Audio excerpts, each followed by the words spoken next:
And welcome back. One of the most important recruits Creighton added in the offseason, not coming from the high school ranks, but from another Division I school. South Dakota State transfer Baylor Scheierman returning to his home state for his final season of college ball.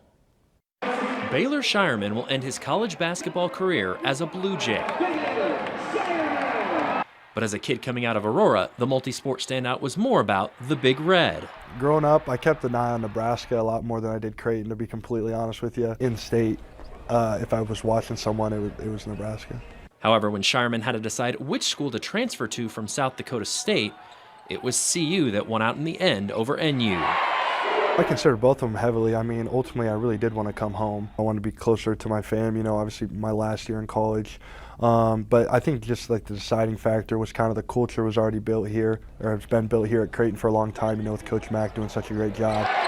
I'm not sure I could have asked for a more seamless transition than what Baylor's had, and a lot of it has to do, number one, we have good guys on the team around him. He's been a great fit. I can't imagine anybody else in the country that would fit that spot better than Baylor does. On Sunday, Scheierman will face the school he rooted for growing up when the Jays host the Huskers in front of a fired-up home crowd. That's college basketball. That's what you dream of, and CHI being packed, you just feed off that energy. When Baylor's not on the basketball court burying threes, he's following his other love, football.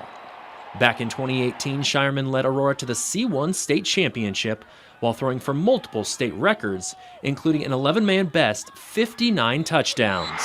I miss football a lot. Anytime I can throw it 94 feet, I'm going to let it fly.